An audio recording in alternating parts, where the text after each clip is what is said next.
Okay. Hello, everybody. Thanks for taking time out of your evening tonight to come watch this presentation. My name is Paula DeGregory. As you can see, the presentations regarding tobacco use education.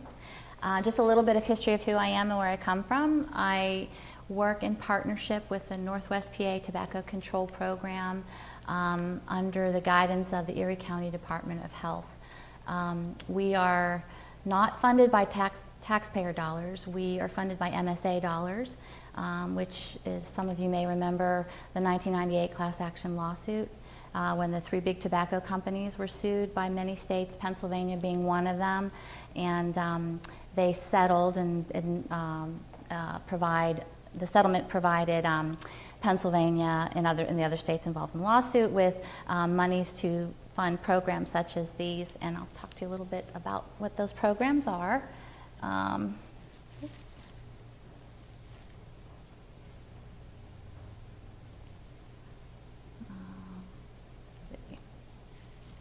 We'll see. I think I need to do that. Okay, there we go.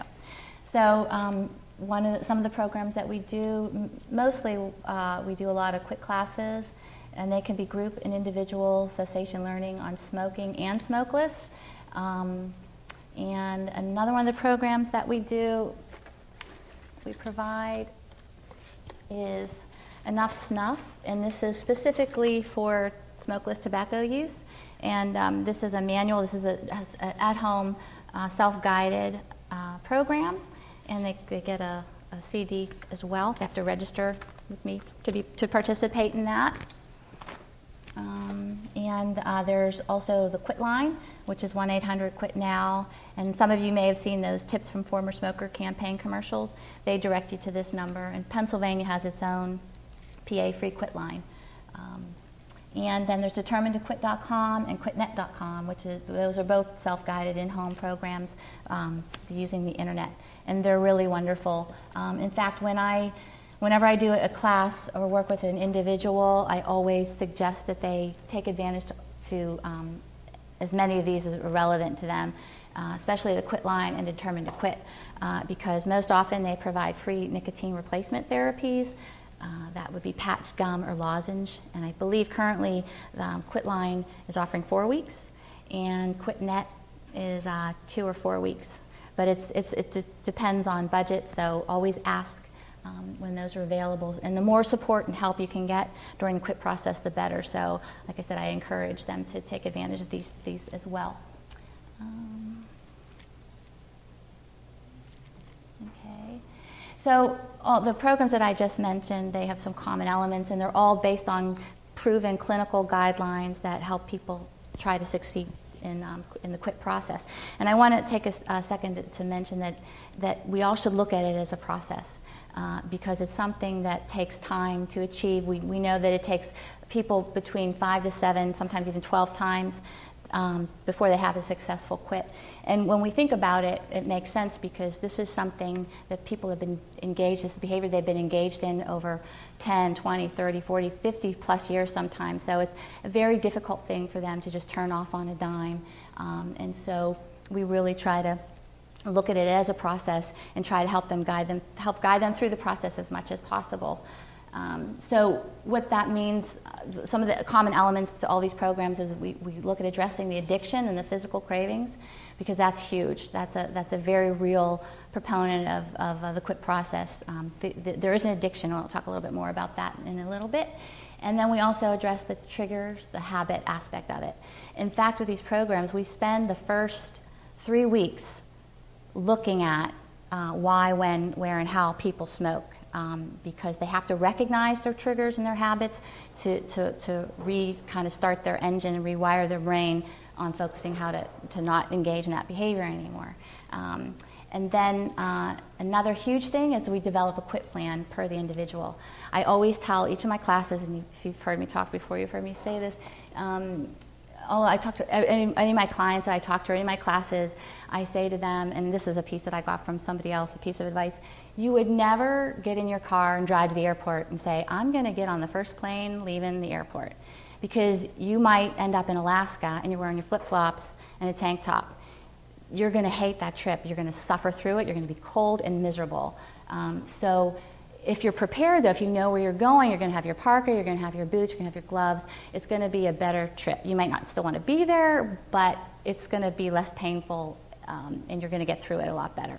And if you have kids, I tell moms too, you would never go to church or to a movie with an infant or a toddler without a diaper bag. Same kind of thing. You need to have resources and tools to help you get through an uncomfortable situation. The same with this. And I'll talk a little bit more about that when we get to NRTs. When I first started 3 or 4 years ago, we were advised if somebody wants to use a nicotine replacement therapy like the patch or gum or Chantix, it's okay. Now they're saying no, it's really helpful. It helps prepare them, helps, and we'll talk a little bit more about that later. It's something that just really doubles their chances for success. Okay. But ultimately, two of the most important aspects to anybody's quit process is their strength of their desire to stop, and I think even more importantly, their strength in their belief that they can stop. Because without those two things, they're just not ready. So they have to get to a point where both of those things are really strong. And if you're somebody here or watching that's in a position to help them get there, that's kind of the idea, to get them to self-motivate, to find a point where they're ready and they feel that they can do it. Just some of the health risk factors in smoking.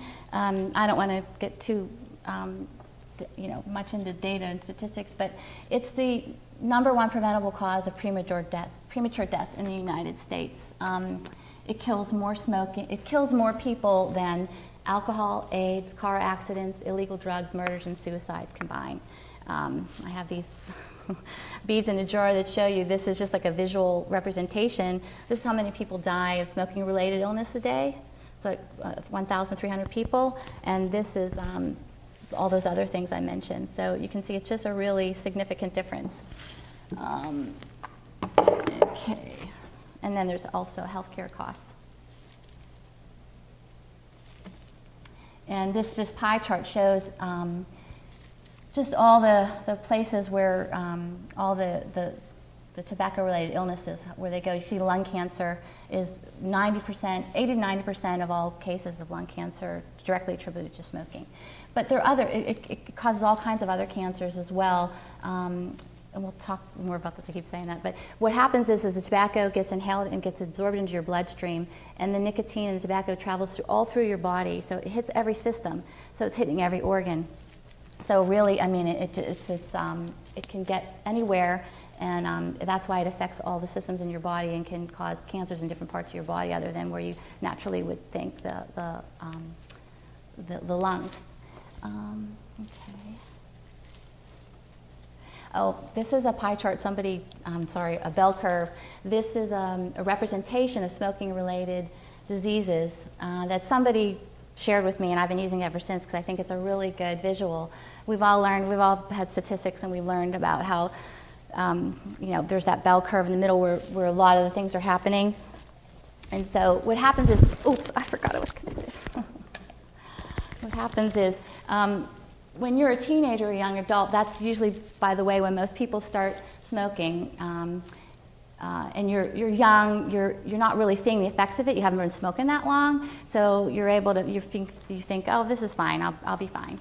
And then at the other end of the bell curve, there's that 98-year-old that everybody knows that smokes every day, maybe eats lard, drinks, and they're fine. They're and everybody thinks, oh, that's going to be me. But the truth is, everybody, usually, all of us that smoked, we end up right here. And we're going to see some sort of negative side effect of that habit. Okay.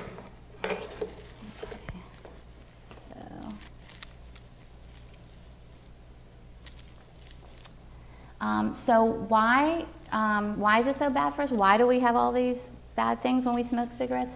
It's a poison. The tobacco plant itself is a poisonous substance. I presented at a high school, and there was a young high school student, and he said, "Oh, I tried chews. Why did it make me sick?" I said, "Well, because you were introducing poison to your body, and your body was exhibiting signs that it doesn't want it there. So there was warning flags telling you, don't do this. I don't want this in me." And if you remember, like I used to smoke. I remember the first time I tried it, it made me dizzy, made me sick. You know, it's just not good for you. Let's see, and it was used as an insecticide. There's just some other things up there that you can see why there's a negative effects. Okay. So the nicotine itself that's in cigarettes is addictive. It's a highly addictive substance, and it's, as I said, it's distilled via the burning tobacco when you smoke it, and it travels through all different parts of your body, and it's inhaled through droplets of water that are deposited in the airways in the lungs. And it's absorbed into your bloodstream within 7 seconds if you smoke. Okay, let's see this. Sorry, I'm having a little technical difficulty.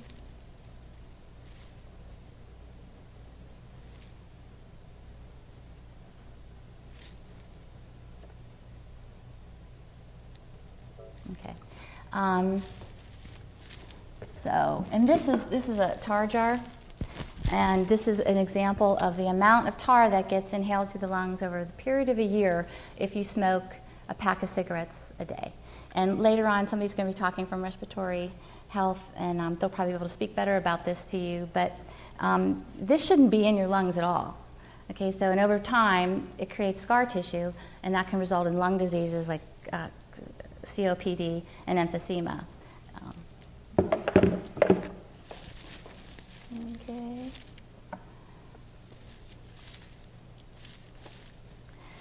So why is it so hard to quit? One of the reasons it's really hard to quit is that, one of the things that's the benefit, the only benefit of tobacco, and you have to own that when I talk to my clients, you have to say, I get it. It makes you feel good. I mean, it calms you down. And there's an addiction process that's happening here where when the tobacco hits the brain, when the nicotine hits your brain, it releases dopamine. And it actually makes the person feel better. So again, we're talking about somebody that's been smoking for 10, 20, 30, 40 years. This is their coping advice. This has become a part of how they handle stressful situations. But it's a really fast, in terms of smoking, it's a really fast effect. It's faster than even intravenous. And you've heard people say it's harder to quit, what's it called? Heroin. Thanks. It's harder to quit heroin than it is to quit smoking. Well, this is a faster high. I mean, you get it within, like I said, 7 to 12 seconds. You get this spike of activity. Okay? So this is like an example of what it looks like, what your brain does when you have that cigarette. And this is a span of a day. If you smoked a pack of cigarettes a day, this is what it would look like. So within 7 seconds, you spike up here and you get that release of dopamine. You're feeling good. And about 20 minutes later, over the period of 20 minutes, you start to get a little bit antsy and you start to crave it again. And you hit this dip, and that's where you want your next cigarette. And then you go whoop, back up again. And that happens if you're a pack a day smoker. That happens about 20 times a day. And guess how many cigarettes are in a pack? 20. Okay, the tobacco companies they know what's going on. They know what they're doing. So another reason it's hard to quit is that it's really easy to get. You can get tobacco or nicotine in a convenience store, gas station. It's easier to get than alcohol. And then it's legal. So it's a legal drug, easy to get a quick high. And it's still relatively socially acceptable. I know a lot of clients I see, and I grew up in a smoking household. Mostly the people that they hang out with smoke. So it's something that it's okay with everybody.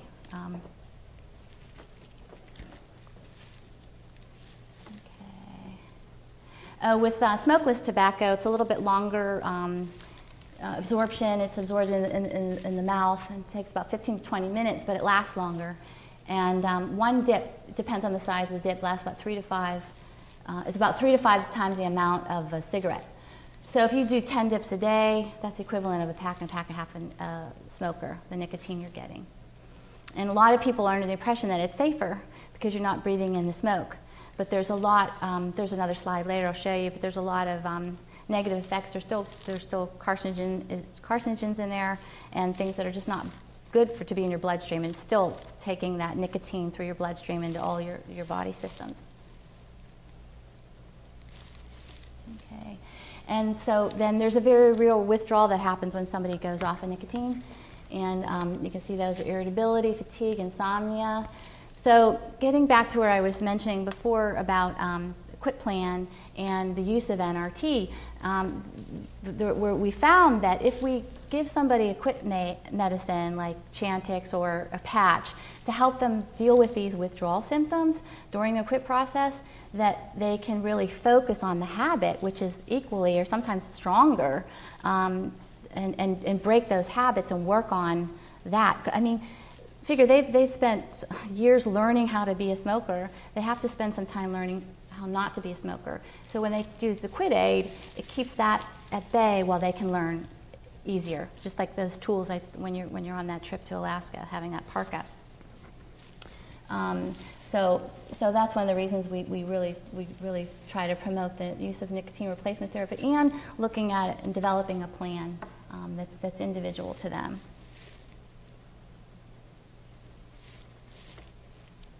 Okay. Then there's some health risks of other tobacco, and I brought some examples of these products too, but they're chew, cigars, and snus, loose tobacco. One of my counterparts that's in Mercer County loaned me some slides, so I'm going to make use of some of those. You'll see those throughout the film, Jeff Hanley. And so this is, oh gosh, I forget. He's a spokesperson for Smokeless Tobacco, and he was a promising baseball star when he was a youth, and he developed mouth cancer, I think when he was like 19 or 18 years old. And you can see it's really disfiguring. And also the survival rates for this type of cancer, mouth cancers, is very low. And you can see it's disfiguring because there's nowhere to go. If you have a tumor in your mouth, they're going to cut it out. There's nowhere to cut except bone, and so that's just.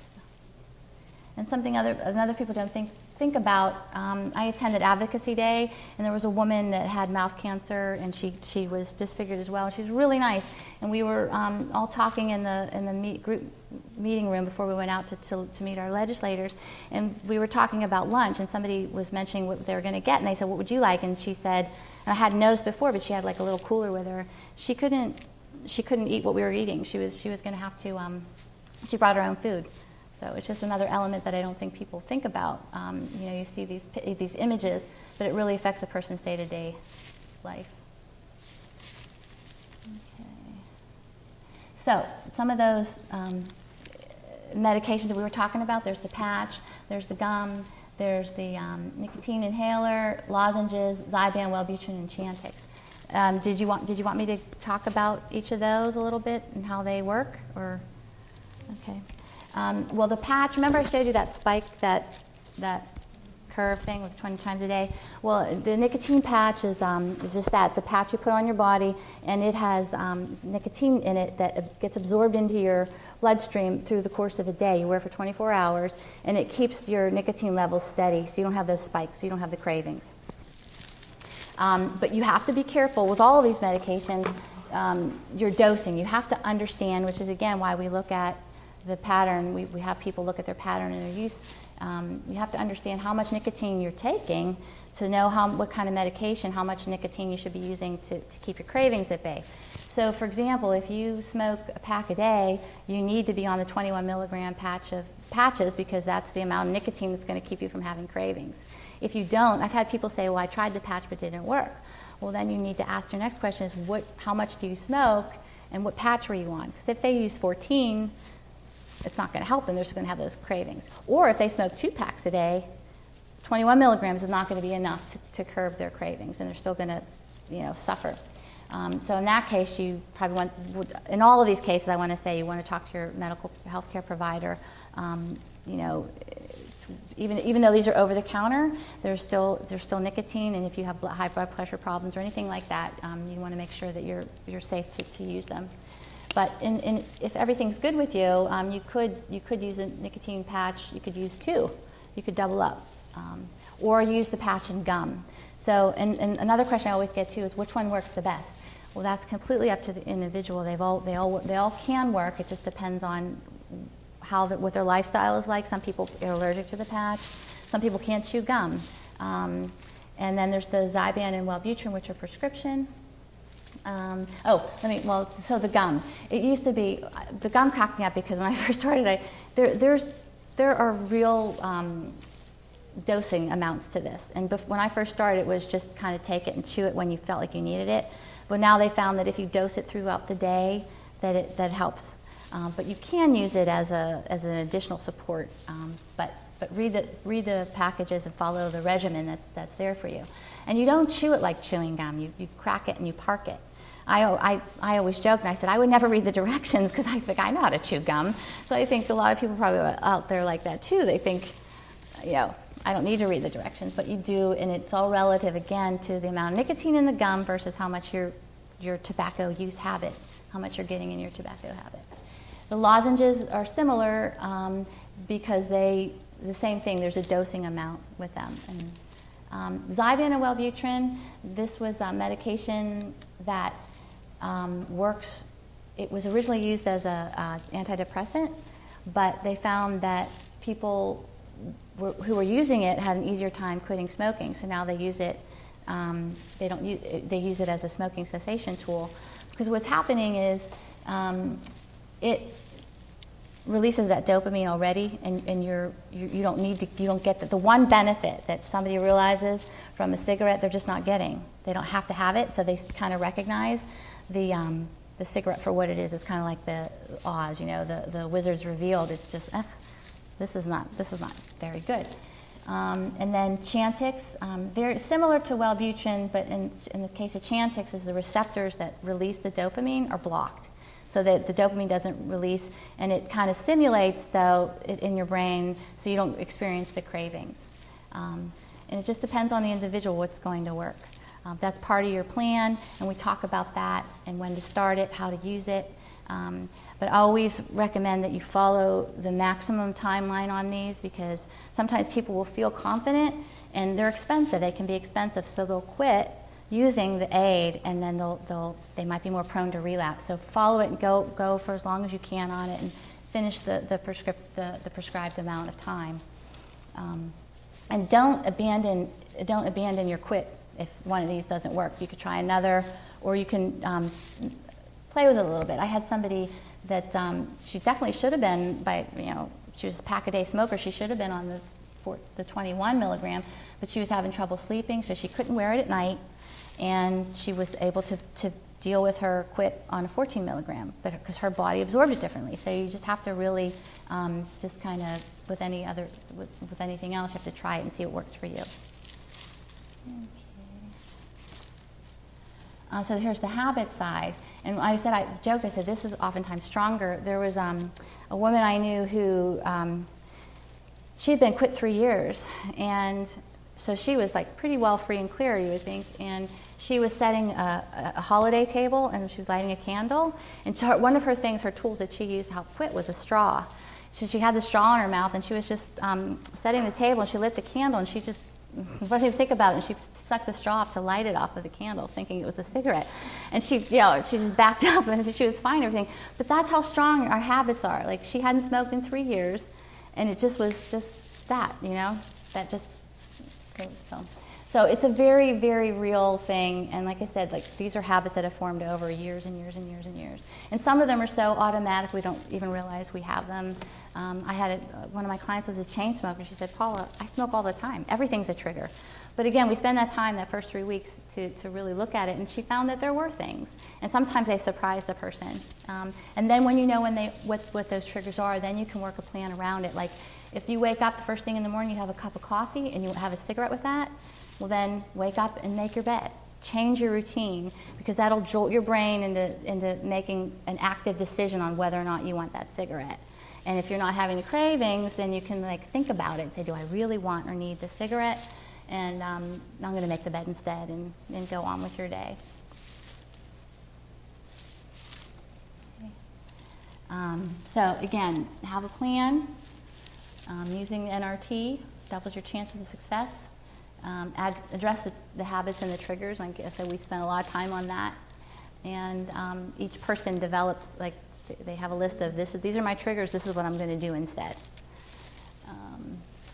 And then ultimately, though, your success believes the desire to stop and your belief that you can stop. One of the things that keeps me going in this, and that's a figure I share all the time, is that 70% of the people that smoke or use tobacco want to quit. And that to me is crazy, because a lot of times our interactions with people, you would think that's not the truth. But I think it has to do with their belief and their desire, and there's that something, they need that motivation, or maybe it's fear, or they felt like they've tried so many times before that they just can't do it. But they can. And one of the things that we talk about to all of our clients is that you should think of every attempt that you've made as a success. Even if you quit for an hour, you showed control in that hour. So we just try to give you the resources and tools to extend that hour to be ultimately the rest of your life. Because it does. It has success. And we look at those times and we say, okay, you have that successful time period for maybe 2 weeks or 3 years even. What made you go back? And oftentimes it's stress. But whatever it is, we look at that and we say, okay, when this happens again, what are you going to do? How are you going to cope with it? How are you going to manage it so that you don't go back to cigarettes? So that's a huge part of this, and that's all part of the process. Okay, so there's some health benefits of quitting. I think Marcy may talk about those a little bit, but I'll just go through them quickly. Or there's some, your oxygen levels come back right away. 24 hours, your chance of heart attack begins to decrease, and your bronchial tissues begin relaxing, breathing easier after 72 hours. Blood circulation improves. 1 to 9 months, your lungs start to clean themselves out again. So one of the things too that I like to talk, and you guys might know a little bit more about this in respiratory, is that there's the cilia that lines your bronchial tubes. It's in your nose. When you, if you get dirt in your nose, you sneeze. That's its job, is to keep all those airways clear of dirt and debris. Well, when you smoke in particular, the smoke paralyzes those. They line your whole bronchial tube, and they're constantly sweeping and moving. Right? Am I right on that? So when you're smoking, it paralyzes them, so they're not cleaning and sweeping and moving, so this junk is just getting in there, and it's harder to move it out. Your body's having a harder time moving it out. That's another reason that smokers get more colds on average than non-smokers, and chronic bronchitis. I'm sure you guys see a lot of that. But what happens is, and I warn my smokers when they quit, that these things come back to life, which is good, right? But they start sweeping and cleaning out that junk, so they may see they might have more coughing and phlegm, and they may think, oh, I was better off smoking. But it's just a process. It's just your body getting back to normal, and it will go away. And so that's good.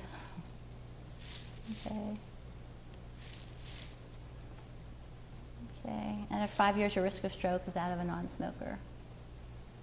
10 years, your lung cancer rate drops to that of a non-smoker. 10 years smoke-free. This is just quick. A lot of times people don't, well, I think they do more and more, because cigarettes are becoming so much more expensive, but the money that people save. And the time. I had a smoker who quit because he wanted to quit. He had a 2-year-old daughter and another baby on the way, and he smoked cigarettes and he chewed, and he wanted to be tobacco free. He didn't want them to ever have any memory of him being a smoker, and he did it. It was great. But one of our sessions, he said, I stained my deck the other day, and he said, I got it done in no time. He said, because he wasn't taking smoke breaks. So people are finding they have more time on their hands, and that's incidentally something you want to build into their quit plan, because boredom could be, they might want to go for a cigarette. So, cleaning house, whatever hobbies they've always wanted to do, but it's a good problem to have. And a lot of people that are smokers are paying more in homeowners insurance. If they resell their house or car, it's harder to sell. They're probably charged more money to have it cleaned, things like that. And I don't know, let's see where we are in time. There's a lot of marketing things out there. I'll try to go through this quickly.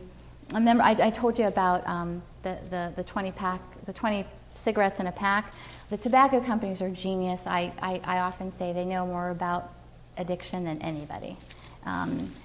We talked about the tobacco itself being poisonous, but there's all the additives that they put in cigarettes the nicotine into your bloodstream faster, so that you get your addiction stronger and maintain your addiction. Tobacco companies lose an estimated 2 million smokers a year. They either die or quit smoking. So if you're a business, you cannot afford to lose 2 million people a year. So you have to do something to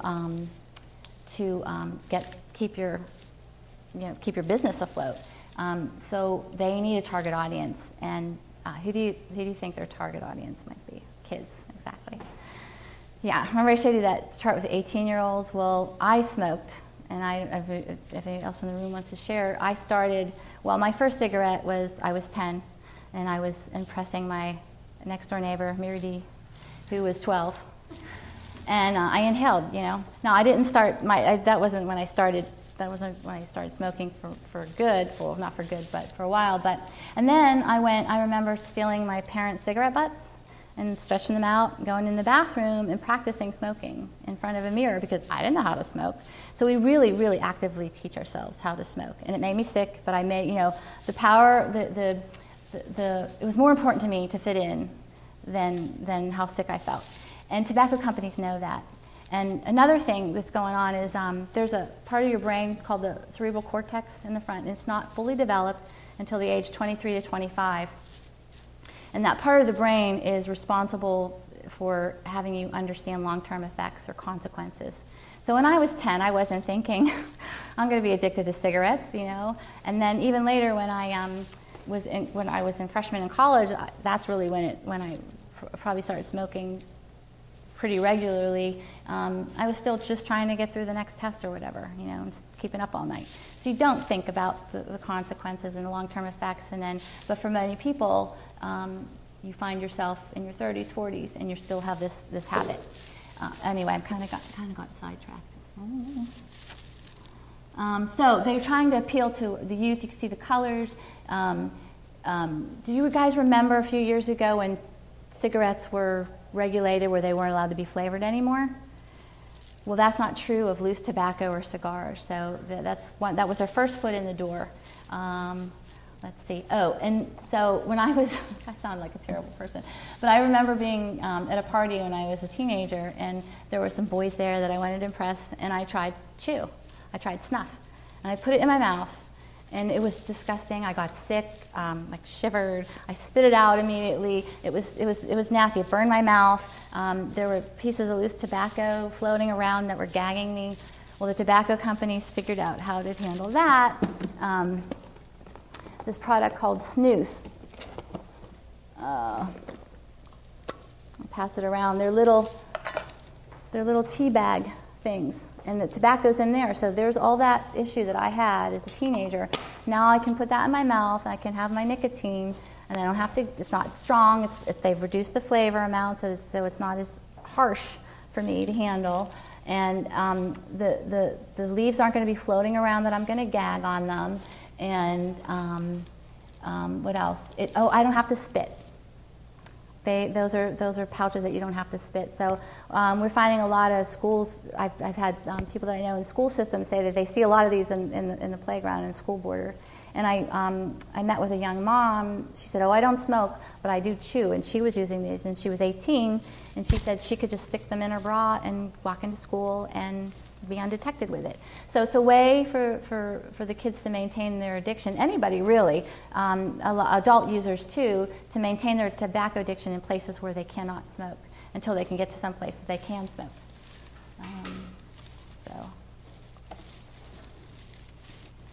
And you can see there, like I said, there's some milder flavor. Oh, and this is a slide from my cohort in Mercer. They're these things called blunts where you can fill them with tobacco or other products. They're relatively inexpensive.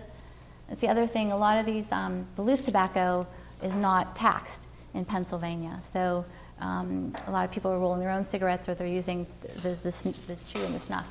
And incidentally, when all these regulations started happening, the big tobacco companies purchased, like Copenhagen, for example, and they started developing these products specifically, I believe specifically for youth. And there's a quote from a high school student: "It's easier, discreet, the teachers know what they're doing." Then there's little foil packs that stick in your cigarettes. And then here's some other products. I could pass these around. This is a cigar. It smells just like strawberry. It smells really good, actually. And then there's this little cigarello, or cigarette, and it looks like a little lip gloss. Somebody could just stick it in their purse. And this smells really good, too. And their marketing's just really good. There's just a whole bunch of like watermelon flavors. Okay. And this is a new product. And Katie, chime in if you have any more information on any of the stuff that I'm talking about. I just attended a coalition meeting in June and found out a whole bunch of new products that have hit the market recently, and this is one of them. And it has just enough nicotine to kind of curb your craving. So it's kind of like the gum that I talked about earlier, but it's not quite, and still keeps the person wanting more. So one of the things that we learned at this meeting was that there's these new products, and they're coming out under the guise of being helpful in terms of helping you quit or reduce your tobacco use. But you know, we know that the patch works, and we know that the gum works, and we know that the dosages are right on. But this stuff isn't as it's not approved. It's not dosed out as the same way, And as I said before, we're not sure that we always trust the tobacco companies to be honest about what they're doing. This is another product, another gum product they have. And then there's all these. There's the e-cigarette and the Views. I'm sorry, I feel like I'm crunching your time here. So this e-cigarette came in this little package. I got this free, by the way, online a couple years ago, and that's a really cool little, sexy little package there. And comes with a little container, and you have your cartridge with the nicotine liquid in it, and the vaporizer part of it. It's like an atomizer that turns the liquid into just vapor that you inhale through the mouthpiece. And a lot of people are using these to help quit, but one thing I caution with, and I have people that have used them, but we don't know the vapor that you're breathing in. We don't know the effects of that on the lungs. This is not a FDA-approved, federally approved product. So there's that debate and argument about it being, safer, but we don't know. We don't know what that's going to do. Have you ever been to a haunted house or like that smoke, that electronic smoke that you breathe in? That's what it is. So, and my colleague that presented this information, he had a really good point, and I think it's true. He said, we want that to be true. We hope it is. We hope that these things are better for you and help you quit, but we don't know yet, but we do know these other things work. So until we know what the long-term effects of this are, we really can't promote it as a cessation tool. And plus it's again, it's the whole dosing thing. They're all kind of different. This one, the amount of nicotine you're getting is different from the next one. And the instructions tell you, I mean, you're getting a whole bunch of nicotine. It doesn't burn down, doesn't taper down, so you don't know when you're done. So you could be giving yourself more nicotine than you need or less than you need. So there's that side to it too. But they've really taken on the market, and they're really. They were marketed as a way to just kind of get you through to the point where you could have an actual cigarette. But strikingly, the use of e-cigarettes in high school has tripled since 2013. That's huge. There's kids using these vapes and e-cigarettes that would never even try a cigarette because they think they're safe. We were talking about that earlier. They're under that. They don't realize that what they're breathing in could be harmful. Plus the fact they're still ingesting nicotine, which is not good on a developing teenager's brain. It can have really detrimental effects on their brain development. And they do really think it's safe. I mean, people are under the impression because they're on the market that they are approved, but they're not. And parents may not even realize that their teens are using them. So. And you can use them for other substances. There's other what was it, oil, THC oil that you can put in them, and you would be unaware.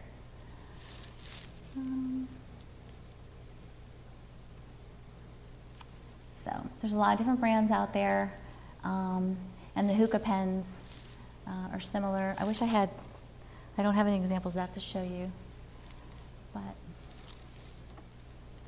that's just kind of the anatomy of how an e-cigarette works.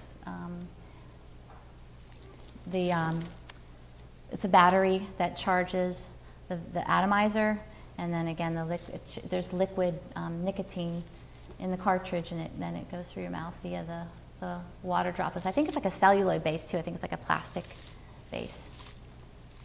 So there's just some facts about how much income is generating, net profit for the tobacco companies. And these are, can you tell the difference? One's used for marijuana and one's not. So it's very hard to tell. And none of this is regulated. And just the marketing continues. We're not allowed to see Joe Camel anymore, but there's nothing stopping Mr. Cool from appearing in marketing campaigns for the e-cigarette.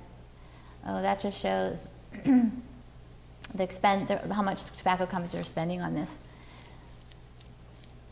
And the advertising to, this is a young adult magazine. And they're appealing to that rebellious side of teens with their campaigns, just stare back, things like that. And you can see this is a violation of, you can see it's right next to the candy, and it looks like candy. And that's another thing that tobacco companies employ. They'll introduce a new product at a really cheap rate, and people will buy it and get addicted to it, and then they raise the price. And you can see there's the cigars, the flavored cigars, next to the Easter candy. And here's some resources if you see any stores that are in violation. Those are all violations, by the way, of those. And there's my contact information again. And again, I provide tobacco cessation and prevention programs, anything. I also do worksite cessation. I could talk to you about Facts to Quit programming, multi-unit housing, policy changes to develop new policies for tobacco-free workspaces and living areas and outdoor spaces under Young Lungs at Play. Just if you have any tobacco questions or needs, just give me a call. Does anybody have any questions? I have a question. Yes.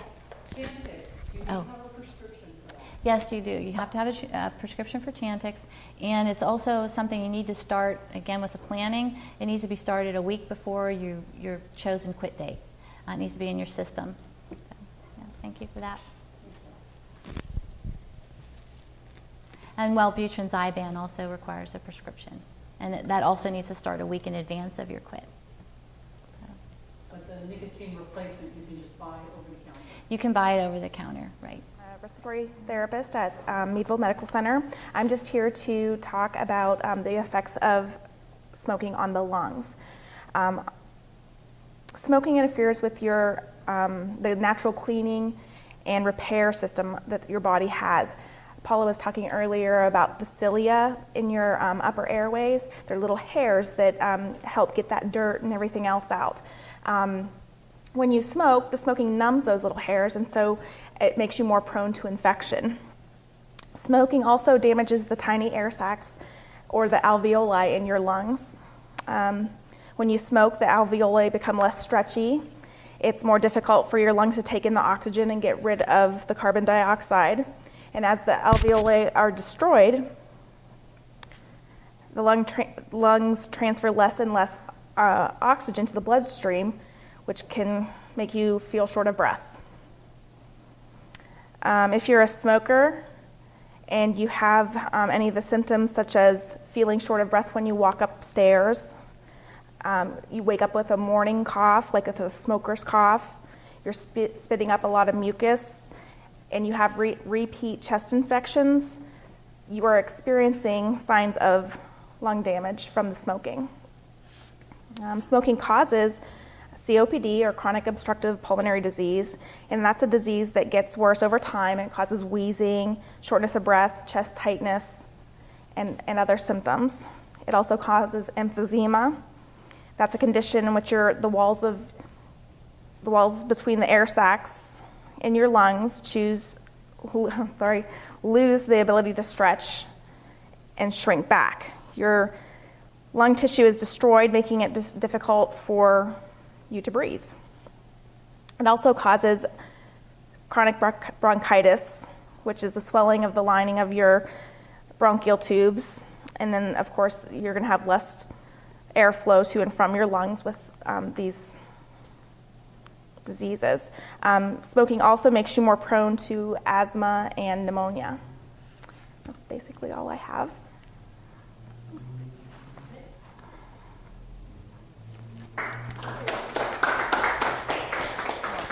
These are smokers' lungs, and these are somewhat healthy lungs. And it just kind of demonstrates the effects of smoking has on the ability for the lungs to expand and contract with breath.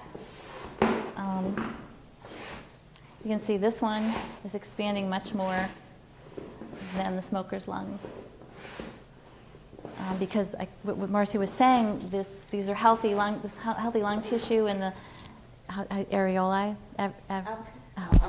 alveoli sacs are fine, and they're expanding and contracting as they can, and these are pretty much destroyed, and they're too electric. Hi, my name's Amy Prezapora. I'm the Breast and Lung Cancer Screening Coordinator at Meadville Medical Center. And along with our presentation tonight, I just wanted to let everyone know that we are doing a low-dose lung cancer screening program at Meadville Medical Center. And to qualify for the program, you need to have your doctor's order for the test. You have to have been a 30-pack-year smoker, or you can have quit in the last 15 years. Ages 55 to 77. And with those things, you'll be able to have a low-dose lung cancer screen. Thank you.